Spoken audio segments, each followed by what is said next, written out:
विद्यार्थियों, vector analysis सदिश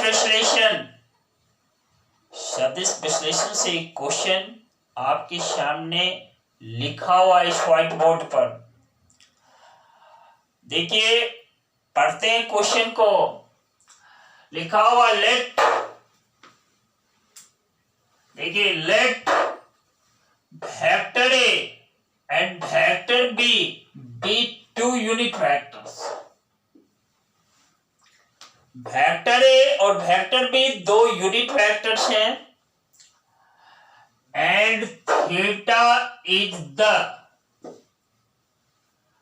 angle between them. Theta जो है ना, इस दो वेक्टर्स के बीच का एंगल है।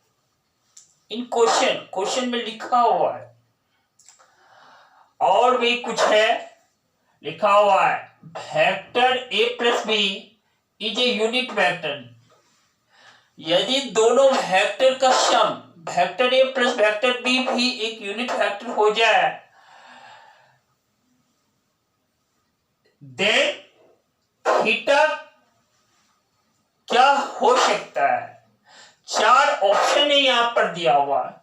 Option A, option B, option C and option D. इस चार ऑप्शन में कौन सा ऑप्शन करेक्ट है, उस करेक्ट ऑप्शन को हमें सिलेक्ट कर लेना है, चुन लेना है। देखिए, इसमें पहला option theta equal to pi by 4 है, दूसरा theta equal to pi by 3 है, तीसरा theta equal to pi by 2 है, चौथा theta equal to 2 pi by 3 है। यही चार ऑप्शन है। आइए इसको हल करते हैं, इस क्वेश्चन को सॉल्व कर डालते हैं। देखो, वेक्टर गिवन वेक्टर ए एक यूनिट वेक्टर है, यानी mod of vector A is equal to 1 दिया हुआ है। वेक्टर बी भी यूनिट वेक्टर है, mod of vector B is also 1। फिर कहता है वेक्टर ए प्लस बी भी एक यूनिट वेक्टर हो जाए। देखो, mod of vector A plus B भी एक यूनिट वेक्टर हो जाए, यानी इसका भी मॉड 1 हो जाए, then theta equal to 1। Theta equal to what? Theta है क्या, यही हमें फाइंड कर लेना है। इसके लिए देखो, वी नो लिख डालते हैं।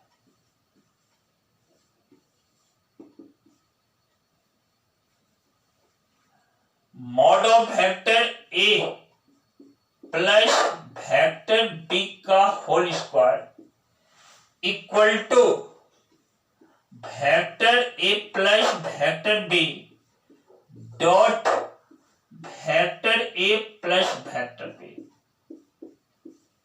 ध्यान देना, हम जानते हैं mod of vector A plus vector B का होल स्क्वायर जो होता है ना, वह vector A plus vector B का डॉट प्रोडक्ट होता है उसी वेक्टर के साथ, यानी vector A plus vector B के साथ है। और देखो, अब इस दोनों का डॉट प्रोडक्ट कर देते हैं। Vector A dot vector A plus देखो vector B dot vector A plus देखो vector A dot vector B plus देखो vector B dot vector B.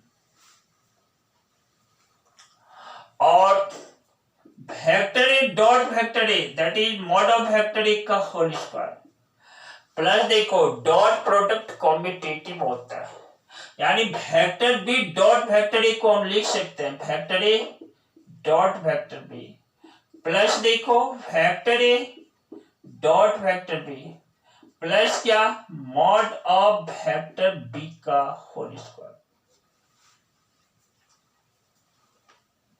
और लेफ्ट साइड में देखो लिख डालते हैं mod of vector A plus vector B का whole square, mod of vector A plus vector B का होल स्क्वायर।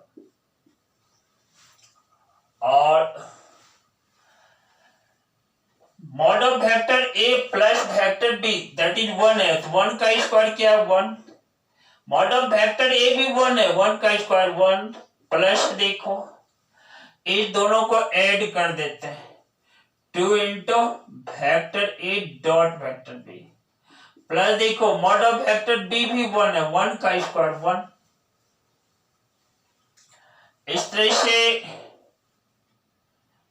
देखो 1 माइनस 2 राइट साइड में 1 प्लस 1 2 है, लेफ्ट साइड में 1 है, 1 minus 2 that is minus 1 equal to 2 into vector A dot vector B. अब देखो implies vector A dot vector B जो है ना यह हमारा -1/2 है। क्या है? -1/2 है। अब vector A dot vector B that is equal to mod of vector A into mod of vector B, और इस दो वेक्टर के बीच का एंगल या theta into cos theta that is equal to -1/2। फिर ध्यान दे देना मॉड ऑफ वेक्टर ए 1 है, मॉड ऑफ वेक्टर बी भी 1 है, यानी यहां मैं लिख डालता हूं, ध्यान देना 1 into 1 into cos theta that is -12। इसलिए से cos theta equal to -12। cos theta क्या है? -12, यानी cos थीटा निगेटिव है। इट मींस थीटा का मान 90 डिग्री ग्रेटर 180 डिग्री से लेस हो सकता है। और इसमें देखो 4 ऑप्शंस है, π/4 90 से लेस है, π/3 90 से लेस है, π/2 90 के इक्वल है, लेकिन मेरा थीटा जो है यहाँ पर 90 डिग्री से ग्रेटर और 180 डिग्री से लेस होना चाहिए। तो अब मेरा ऑप्शन क्या है? Theta equal to 2π/3। और आप जानते भी हैं cos 2π/3 that means cos 120 degree -1/2 होता है। इसलिए से यहाँ मेरे ट्रिगोनोमेट्रिकल इक्वेशन है cos थीटा इक्वल टू -12। मैं लिख देता हूं therefore theta equal to 120 degree, radian में लिखना चाहे दैट इज 2π/3। क्या? 2π/3। आप मिलान करें कि थीटा जो है 120 डिग्री है, 2π/3 है, तो सही ऑप्शन मेरा क्या है? ऑप्शन डी मेरा सही है। मैं लिख देता हूं आंसर ये डी। आंसर क्या है? डी है। इस तरह से विद्यार्थियों आप भी सॉल्व करना क्वेश्चन को, जरूरत पड़े वीडियो को रीड करके देखना।